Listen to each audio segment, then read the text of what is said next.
I welcome you to Homecoming 2020 presented by Skyline Chili. And this is the theater reunion with Richard Buchanan. So, Richard, thank you so much for uh, your willingness to lead and talk all things theater.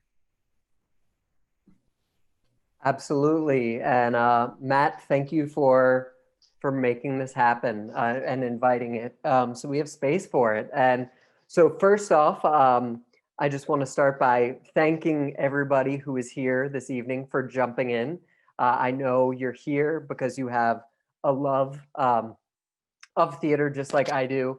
And it's nice to sort of be in community with other theater lovers, especially in this time when we're frequently at such a distance.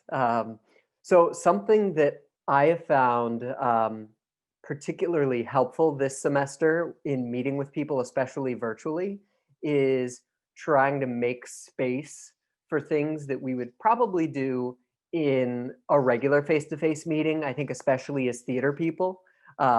So to get started or to kick that off, I sort of wanted to put out into the space the opportunity for anybody to share anything like good or bad or just like whatever, anything that's weighing on your heart and mind or maybe lifting it up, because sometimes we have that like burning thing, whatever it is. And sometimes it's nice just to get to share it with other people, especially when we're distant, like we are now. So is there anybody, looks like Ame wants to hop in. So go for it, Ame. I'm really excited. I literally opened my email right before hopping on here and got the news that I have been accepted to grad school at University of Xavier for my master's of education with my Montessori certificate. So, like, I haven't even called my parents about it yet. You guys are literally the first ones I've been able to tell. So, yeah. Well, that's awesome. Thank you for sharing that great news with us, Ame. It's especially nice, today in, the world we're in to have those nice things. So that's great. Yay, there's happy things happening. Anything else people want to share and put out to the group?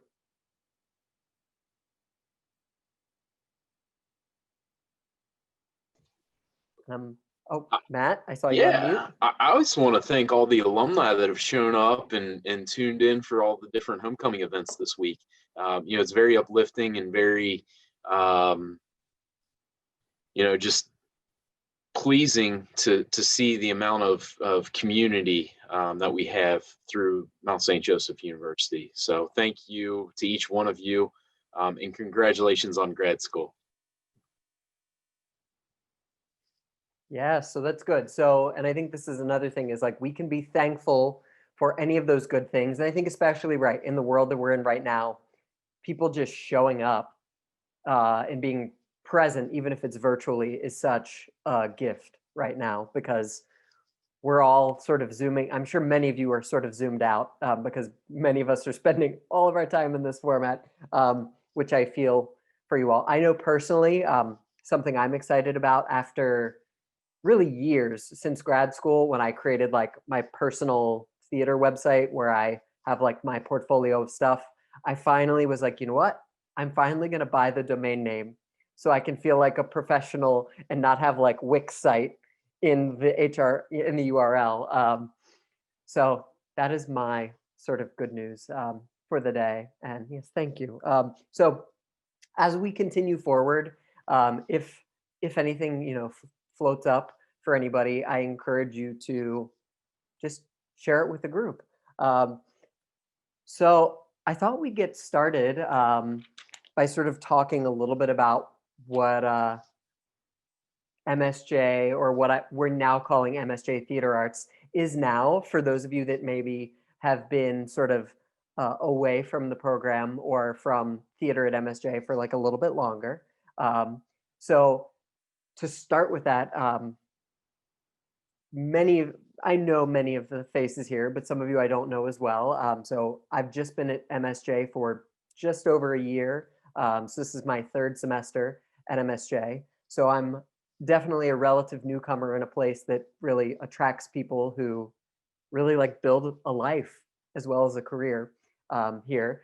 And I have to say that from the moment I arrived, I really felt really grateful for the people who've sort of come before me, which is many of you in this room, because theater would not be where it is now without all of you contributing the way you have. Um, and I know many of you have stories, especially a couple of you who I didn't know prior to arriving, Ame, Mario, who I heard about your sort of journeys with theater a little bit in meeting you at events. Thankfully, I got to partner with Drew my first semester and really get to know him a bit and sort of get to connect with some of the theater students who were there or here last year. And I'm grateful that from really the Mount's inception, there's been clearly a knowledge that arts are important and that specifically theater is important. And certainly we ride those waves of like the ups and the downs, and we expand and contract as times change. But I'm really excited that we're in a time of expansion and we're growing and we've got lots of new faces doing lots of new things. So our program as it currently exists has sort of three big parts. The one that is the one I really very luckily inherited were these wonderful productions or the ability to do productions. So our current goal is to have 3 to 4 productions a year. We've, since being here, we've staged straight plays. We were working on a musical, which we almost got opened before we were shut down because of COVID, which was a bummer. And then subsequently, starting over the summer and continuing this semester, we've sort of adventured into virtual realms, starting with a virtual reading of Trifles and continuing with our current project, which is a web series called Empty Space. So it's been a real adventure and we've sort of been all over the place, sort of finding ourselves and seeing what works and what doesn't. But it's been a great adventure and it's something I'm excited to continue as we build our productions. So we also have classes. I'm excited that we can now get to offer hopefully regular theater classes every semester.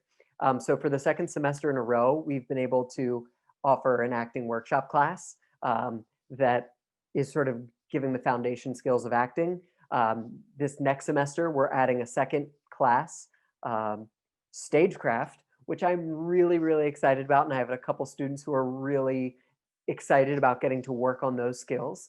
And then we have the whole bevy of courses, especially history and literature-based courses that really introduce students to the canon and just to the theater experience or even the Cincinnati theater experience. So we're actually getting a really impressive roster of theater courses built up at MSJ, which is really exciting to me.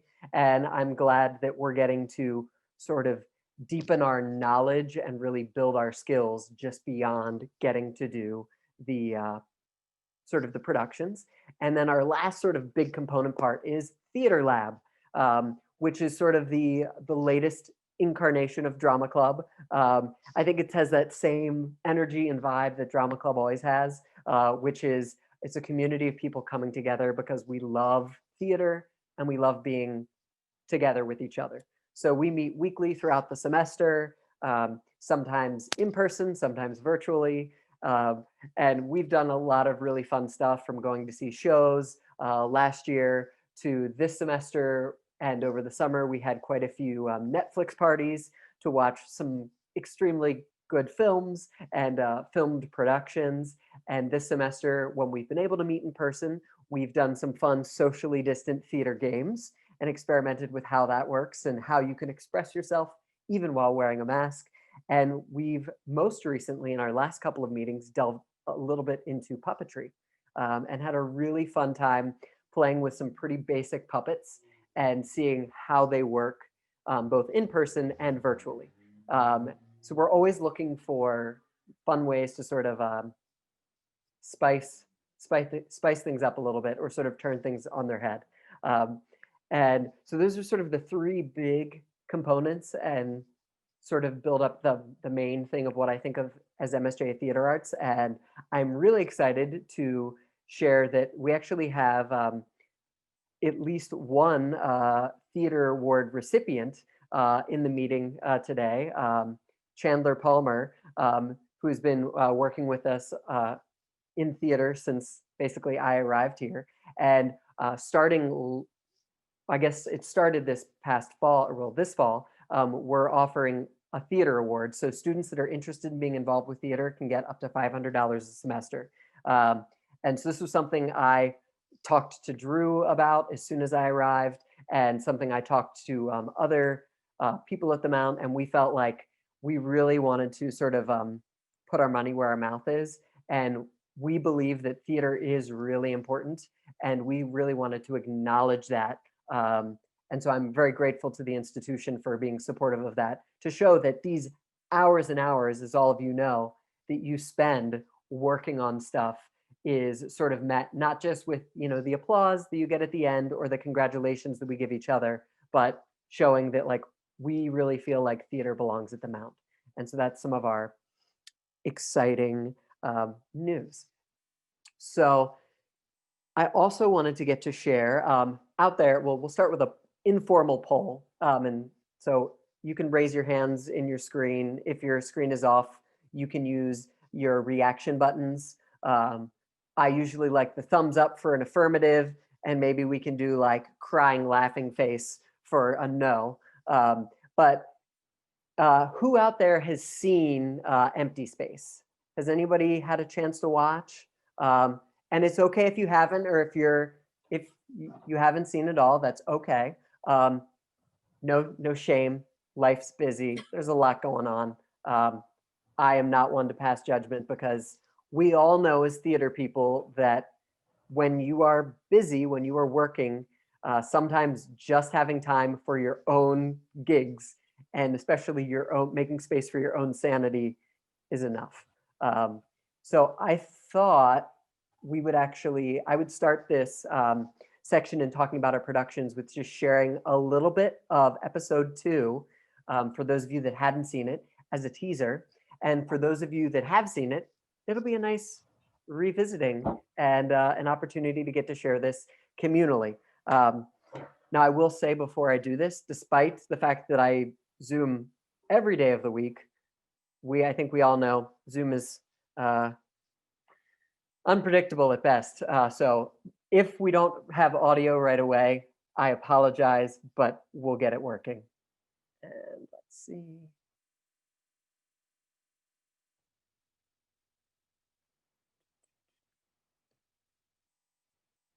All right, come back to me, share screen. All right, so our first check. Can everyone see the screen? Good, I'm getting lots of affirmatives. That's always good. Now the real test.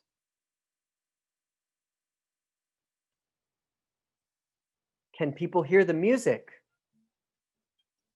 See, this is what.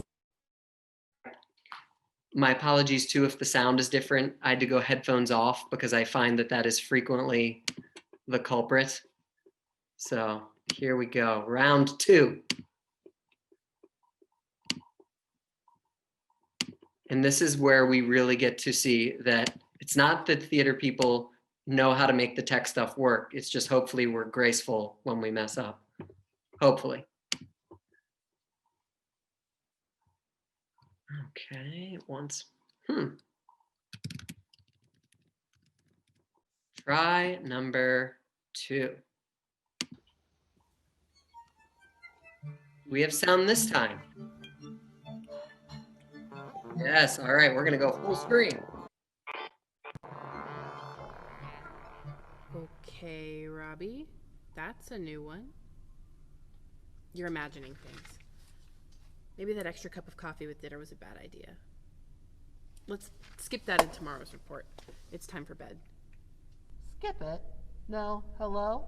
No, how are you? Just skip it and on to business as usual. I'm hurt. You're talking? Yes? You're talking. Yes? To me? I don't see anyone else here. Snap out of it, Robbie. One hint of this at Mission Control and you'll be done for good. Get a hold of yourself. To be or not to be? That is the question. Ignoring me won't work. I've been silent for over a year, and I can't hold it in any longer. You're quoting Shakespeare. You think that just because I look like this, I can't be well read? My father was a paper towel, and my mother was the complete works of Shakespeare. They met at a Comic-Con. I know my Bard, and I'm twice as alluring as leading brands. Crap! Hey, calm down. I'm here to help you. Don't you tell me to calm down. Clearly I'm having an emotional breakdown and I'm being lectured by a roll of toilet paper. Just a little while ago I was wiping my face on you and now you have a face. Thank you for noticing. Great. So that was just the briefest of teases, but I think that's a great place to pause. So hopefully, if you let's see.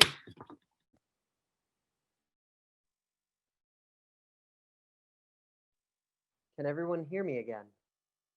Good. Okay, great. This is good. Can you hear me now? Good.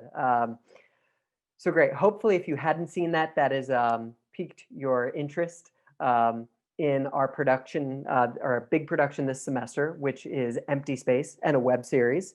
And in talking about the productions, I wanted to give you just a little backstory of how we sort of arrived at that. So as many of you can probably tell, there's not a lot of live events happening at the moment. And very early in the summer, we started brainstorming of, well, what could we do if we're not able to be back to face fully? And we sort of found our way to doing a web series because it allowed us to utilize, I think, a really good connection and an interesting type of storytelling while still maintaining social distancing and really working on safety, because that was something that was really important for us. So all of the stuff that you actually saw in that clip, those two actors were filmed completely separately, and then it was all edited together. And then if you continue to watch, you would see that we utilize Zoom a whole bunch. So we sort of tried to cleverly utilize some filming on location at MSJ with just two actors who were filmed separately, and then we sort of fill out the whole story using Zoom. But we didn't just want to stop with our actors. We actually were able to pull a whole lot of different departments in on this project from our one of our new groups on campus, Art Guild, who had a project over the beginning of the semester, and they actually designed the logo for the mission that takes place in this, the Lazarus mission. And then we have a group of student musicians who actually composed about 75% of the music used in the show. So it's been a really exciting experience for us to get to work with a whole bunch of different groups and experiment. And I think that's something we're gonna hope to continue. Coming up, you guys are really getting the sneak peek. So this is the bonus of coming to these special events, is you get to hear all of the fun things. So something that I spoke with several people that are actually in this room as we met over the summer was using theater for social good. We wanted to utilize theater not just for sort of our entertainment and our enjoyment, but really look opportunities to sort of create positive change. And this sort of really fits in well with our overall mission at the Mount of sort of serving the common good. So coming up in the early part of next semester, we're actually partnering with the Office of Diversity and Inclusion to work on a theater piece to promote discussing social justice. And so we're going to be producing a play by a playwright named Idris Goodwin, who wrote some phenomenal plays that are all titled Plays for an Anti-Racist Tomorrow. If that piques your interest, they're actually, this whole series of plays that he released are all online. So if you just Google him, you will find his stuff. So he's a phenomenal human being as well as playwright for sort of allowing the world to use those. And then later in the spring, our big project is actually going to be exploring a piece that many of you have probably heard of before, but in a slightly different format that gives us some flexibility. So anybody out there heard of She Kills Monsters? So it sort of had popped big on the scene in the last couple of years, and the playwright very, I think, generously, just as COVID shutdowns began, actually rewrote the play to better utilize virtual environments and actually re-release the play as a She Kills Monsters virtual realms, which is a lot more flexible, has some interesting changes, and we're going to be exploring that play. And we will see as the semester evolves sort of what our best format with that will be. But so far, let's see, the 16 of us in here are the only human beings that know that full season schedule. So you all got that sneak peek, and I hope you will join us both in continuing to enjoy Empty Space and then next semester as we continue with these projects. So that is sort of a brief or not so brief rundown of our upcoming season. And I thought from here, we would really do, I think, the thing that really makes theater the most fun, and it's really why I love being surrounded with theater people, is that we're all good talkers and good discussers, or good at discussion, I should say. So I thought I would open up first with anybody out there have any questions about anything I've mentioned, or maybe anything that I haven't. Just any curiosities that anybody has. And I'll just try and leave space. Otherwise, a theater person, I don't like silence. Great. Well, then if something pops up as we continue, please feel free to share. So the next thing I thought we would sort of do as we move ahead is I thought we would maybe sort of let everyone share, and I will, well, we'll see. If there's no takers, I'll jump in to start. But I thought we could go around and each of us just sort of share a favored or treasured memory of theater at the Mount. So this could have been something you were in, this could have been something you saw, this could have been a conversation you have. So I really mean in the broadest sense. This could even just be something that you saw with somebody from the Mount or even spoke with. So anyone want to jump in, take the plunge to start?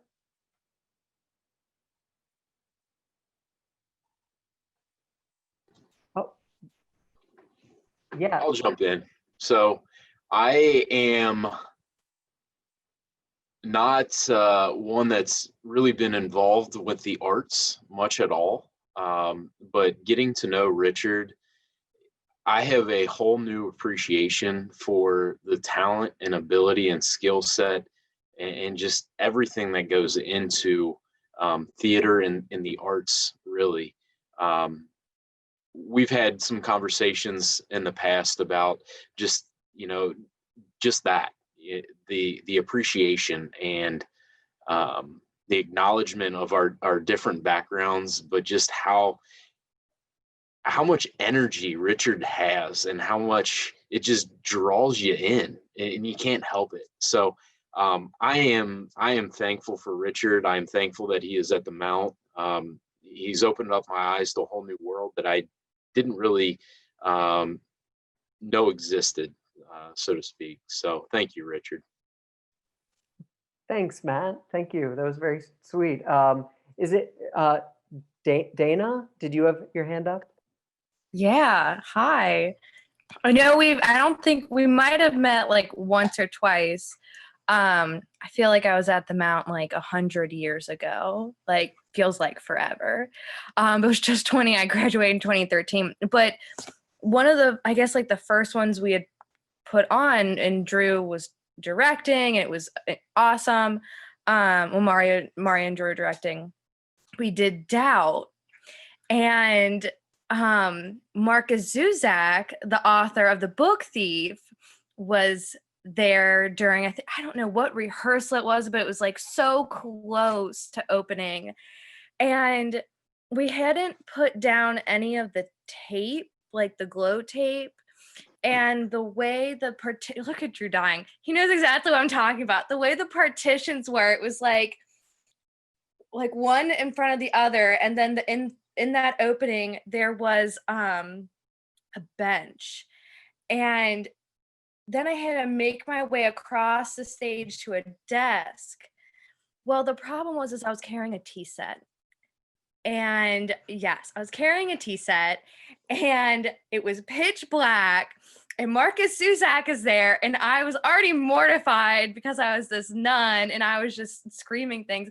But you would hear me with this tea set, and I'm supposed to have been there. It was like supposed to be quick, but I'm like, just all you hear is this tea set rattling, and then all of a sudden I hit one of the partitions, and then it's rattling and rattling. I don't know where I'm going, and I hit the other one. I go, and it's rattling, and then you just hear the bench like screech forward because I run smack into that thing.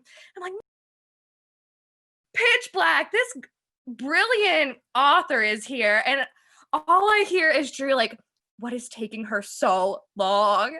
And I like walk over, and I finally like hit the desk, the tea set, I slam it down. It took like 5 minutes, and it felt like an hour. And I remember just being mortified. But the other time too, and it was that same night he was there, and it was pitch black, and I had this huge rosary that we had from the Mother House that was extremely authentic that we had to give back. I got it caught, and it snapped.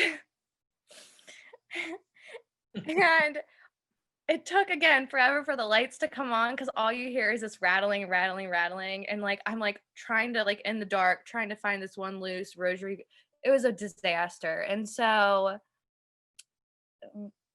it was that I'll never forget it. I'll never forget the fact that this well-known author was there watching, my one performance as Sister Aloysius, and I just kept screaming the entire time. So yay, memories.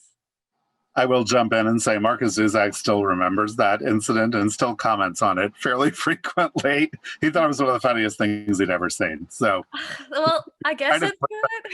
Provided him with some entertainment. And he's just like the sweetest guy with his like Australian accent, and I just wanted to marry him, and it was bad. Oh my God. Okay, well, that's good, Drew. Oh, that's a perfect story. So thank you for sharing that, Dana. I think that's really evidence of something that is, again, really phenomenal. I think about all parts of life, but I mean especially in theater, because things will go wrong, and there's always somebody watching when it goes the worst. And of course, in that moment, we're mortified or screaming. But despite that, it makes for the best memories. And those are the, I think, unforgettable moments that sort of like stick with us, that really make us love it. So thank you for sharing that. Anything else that's floating up for people as you hear this? I'm going to adjust my light because I think the battery in my lighting instrument just died. Let's see, can I do it without knocking over the laptop? Well, Richard. Yes. Yeah, I wanted to add that I can't pinpoint all the productions that I've seen since I've been at the Mount, but my wife and I both really appreciate all the performances, and we really miss it this year. I mean, we try to show up for the performances because we love to see our students just exhibit all their talent. And I like the fact that that the roles change and different students play the roles in different nights. I mean, it's fantastic. And so I just want to say thank all of you actors and actresses for the work that you do, because Carol and I can't act, but we get to enjoy your work very much. So thank you, and thanks for pulling this night together too. This is great. And Dana, I wish I had been there. Well, thank you, Dr. Williams. I know I've heard from many of the students, both here tonight and others, how grateful they are for your support, and they're always really happy to see your and Carol's face out in the audience, because it really makes them excited. So from my heart, and I'm sure from all of theirs, thank you for your support. Thank you. So this is great. I'm loving what we are hearing. Any other stories? Oh yeah, Jamie, go for it. Hello, I have just a quick story. I remember it was a few years ago when we did the cabaret.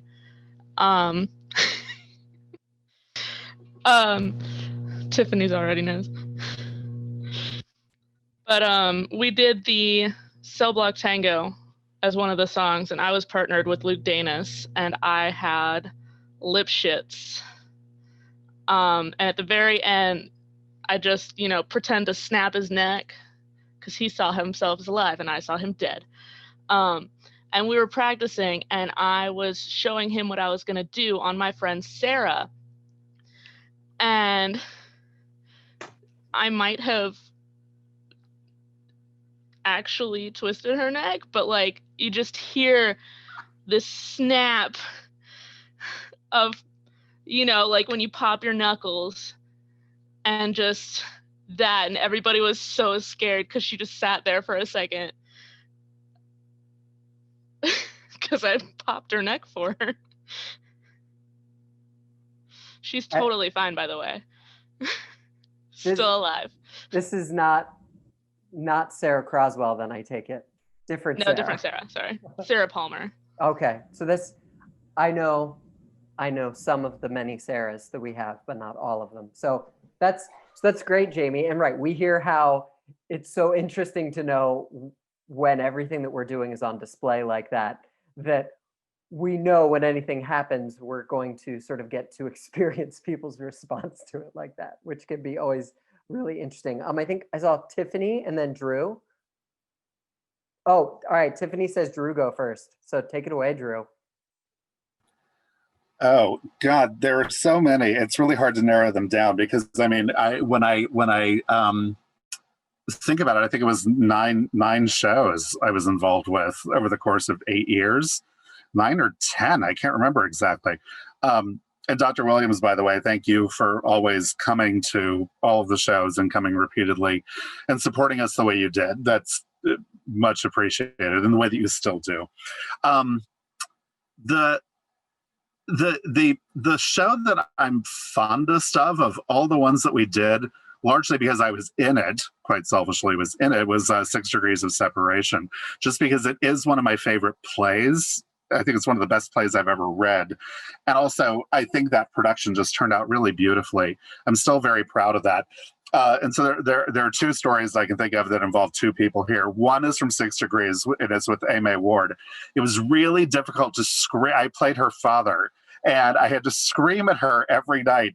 And she would crack up when I would point my finger in her face, because invariably, what was the line? It was something like, it's not a conspiracy, it's a family. No, that wasn't the cat's line. I was saying how my character was gonna, be the runaway vagrant and go climb mountains to spite her rich parents. Right. And I said we did not invest all this money in you for you to scale the face of K2. Yeah. Is that all I am to an investment?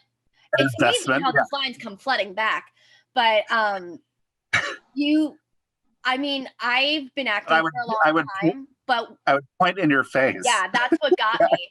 Is there are very few things that can make me crack, but that was one of them. And I don't think I ever really got through it. I would always have to really muscle through it. But I was going to say that. Damn it, Drew. Yeah, it was that moment always crap. I would laugh looking at you because neither one of us could keep a straight face because I knew you so well at that point. It was absurd to be screaming at you. The other one was Molly Moran when we did, and then there were none. There were two things I loved about working with Molly and then there were none, which was that we made our entrance at the same time, and we did it in the big theater. So we would come from the backstage area onto the stage, and she and I beforehand would stand. We're both legendary hypochondriacs, and the two of us would be nervous and freaked out before we would walk on, and we would each say to each other things like, "I think I'm having an aneurysm. Can you tell if you're having an aneurysm?" And I think I have a blood clot. What does a blood clot feel like? And maybe my muscles are withering and I can't walk anymore. I mean, we were nuts. And then we would go on together and of course be fine. But I have a really good memory and I can really memorize dialogue really well, except for this one speech that I had to give, and then there were none. I never delivered it the same way twice. I never delivered it exactly as written. I never delivered, and I would get to where it was supposed to be. It was telling a story of how one character might have killed another. And I would deliver it to Molly Moran every performance. And Molly would sit there with her fake cigarette in her hand, looking at me really intently because she knew if I got to a certain point in the story, it was time for her to say her line. But she would watch me so intently because she's like, he screws this up every night and he says it differently every night. And I remember, I don't know what the problem was, but I could not memorize that speech. The other was that in our dress rehearsal, I said some really line of dialogue to another character, and Molly Moran looked at me and she said, "What the hell, did you just make that up?" And I said, "No, it's in the script. I say it every night." And she looked at me and she said, "I just realized that I am never listening to you in this scene. I'm never paying attention to a word that you say." That sounds so bad. I just was always so focused on what it was supposed to make me say. I remember that so vividly. You remember that? And you're like, "I have no idea what you say in this scene." I looked at you like, "Did you just make that up?" And every show when we would reassure each other, I'd be like, "You're fine," but in my head I'd be like, "Drew's got 7 days. He's a goner." Like, we would just into each other's. And here we are. What is this? 5 or 6 years later, and we're here. Fine. Yeah.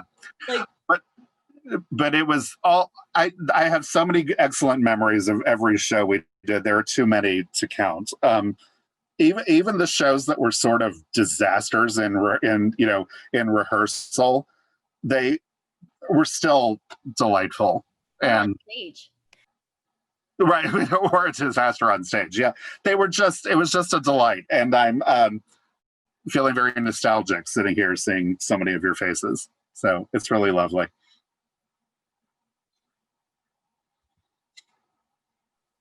Yeah, go for it, Tiffany. It's my turn now. Hi guys.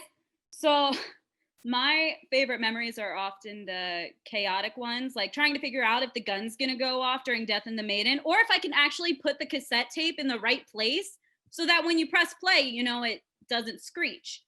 But I think my favorite memories are actually, other than beating up Luke Danis a lot during Death in the Maiden, that was fun. It was hay fever. We had a lot of chaos on stage and off stage, including which one night we were in the middle of the very first scene, and Simon, played by AJ Keith, and I were arguing, as we did because we played siblings, and all of a sudden the set breaks. Jamari Odom from the backstage, he tripped because the glow tape was just like, it was dead, it was old, and he just slammed into it, and like the whole set just comes crashing down, and I just sat there like, ah! That's probably my favorite memory. Or the time that we forgot our lines at the end of Hay Fever and we ended up having a food fight on stage. That was pretty good too. So yeah. I love these memories. Yeah, Mario, keep it going. Okay, so my Facebook memories today told me that it is the 9-year anniversary of opening night of Doubt, the very first drama club play. So I thought that was something to celebrate. I have, like Drew said, like Dana said, even as Tiffany said, I've got way too many memories to name. I think my favorite thing probably is that for the first couple shows, I like to prank some of the props on closing night. My background in theater before I came to the Mount was really in props and special effects before I started directing in the drama club. And so on closing night, I did like to pull a few tricks on the actors on stage. And so on Doubt, as Dana lifted she had a jar on stage for sugar cubes to put in tea. She opened it up. She couldn't get to the sugar cubes because it was full of all the pumpkin whoopie pies that we had been eating that afternoon in the green room. Okay, I'm going to interrupt real quick because I had no idea. And it wasn't like a little bit. It was, I like opened it up and I had no idea how I was going to get these sugar cubes out. I had to get 3 out because that was my line. Okay, sorry. I was dying. I was trying so hard not to cry. I was dying laughing. All right, keep going, Mario. Sorry. Oh, I made it impossible for her. I think in Crossing Delancey, we had a character, Bubby, this old grandma that had to unwrap a package that was covered in brown paper packing paper and twine. And she did it very slowly and intently. And it really is bugging Molly Moran's character on stage. She's like, okay, let's hurry this up. What's in there? And Emily Cooper, who played the character, was just taking her time longer and longer and longer every night just because it played out so many laughs. So for closing night, I wrapped the whole thing twice. Once in paper and string, and then another time in paper and string, and it was like Hanukkah for her. As she's unwrapping it, she's like, "Oh, look, there's more paper. This is so good, such good paper. You can't waste this." So then she unwraps the present and then folds the paper gently and puts it in her pocket, and then wraps up the string and puts it in her pocket, and everyone's dying on stage. I can't remember what I did for God of Carnage, but I had a line every night that made everyone laugh on stage, and I don't know why it made them laugh, but I get an imaginary phone call from my mother, and they ask how she's doing, and I said, "Oh, she's fine. She's going to have knee surgery. They're going to insert a rotatable prosthesis in her kneecap," and I don't know why it still makes Molly and Dana laugh to this day. Mario, I can tell you what Dana did. Were you in on the coke thing? I was so mad. I don't break because you put like in in Crossing Delancey, Molly you does put, not like, a break. scandalous picture Molly in a does not book. break. I didn't break. I was like, Molly does not break character. I don't know what it was about that coke. That was mean. It was like a whole bottle. So Dana, Molly's character feels nauseous, so Dana runs to the back of the stage, and she's supposed to bring her out a fresh can of Coke and say, "Coke will settle your stomach." She couldn't find it, so she brought out the 2-liter of Coke that's been sitting out for days that Dana's been chugging to keep her energy up. So she just brings it out and hands it to Molly and says, "This is all I could find. Good luck. It's supposed to settle your stomach." Mario, and, someone from God of Carnage, please tell the story about how you came up with the puke scene. I mean, how you came up with the pillow and it was really clever, and it really actually worked.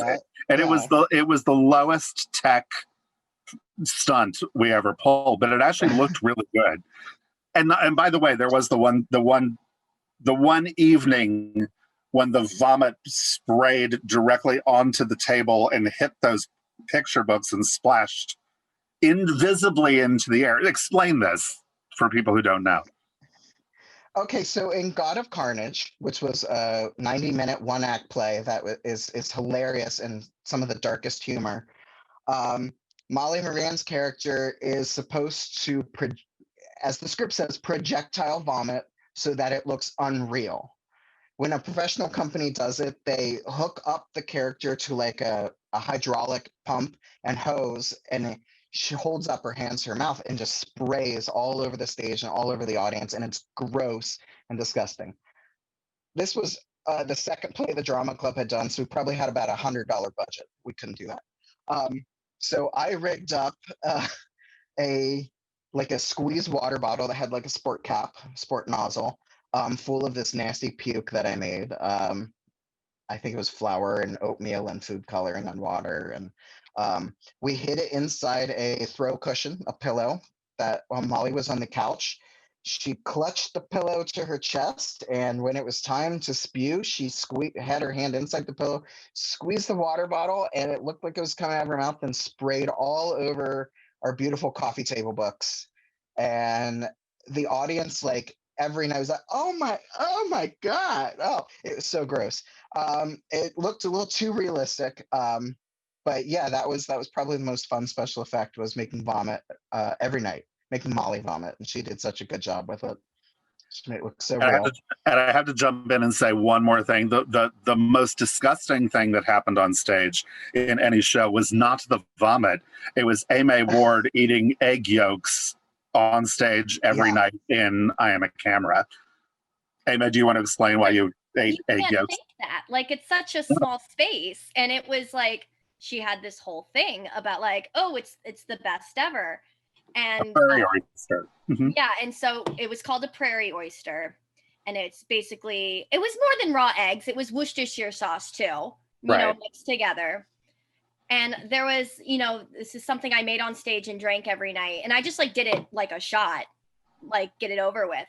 But there was one person who, you know, they would take a little sip of it, spit it, their character would spit it out, whatever. And backstage, they would always be like, oh, that's, you know, that's so gross. I can't believe I have to like take a little sip of it. And everyone was just like, really? Like, I'm right here. And I'm like, and I remember like when we were doing the show, I was not feeling well during that entire run. And we also did like a singing thing afterward, because anyone who knows me knows I'm a musical theater person. And this was my way of begging Drew to let me like do cabaret. But so I would be on like cold medication.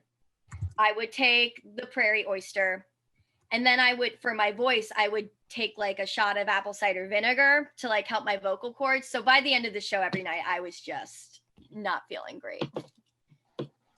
But audience members groaned audibly when you swallowed. It was yeah. It was the best reaction I've ever gotten.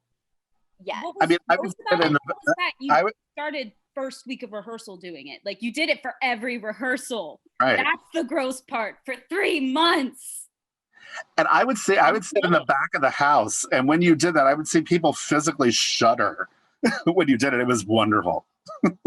It's all for the craft. I was not part of that show, but I remember Drew texting me saying, can you think of any special effects way to make it look like Aimee cracks an egg and then drinks it? Can you think of any way we can make a fake egg? And I said, I have looked up everything about I Am a Camera and cabaret, and everyone says they do it real, and that nothing beats the real egg, the real prairie oyster. So it was not that bad, figure it out.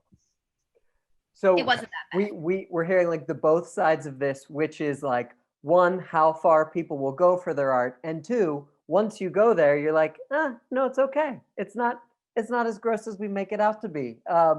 So I love this, and this is why I love getting a group of theater people together, because this is what it turns into, is like a sharing of stories, and we sort of see the interconnections that we all have.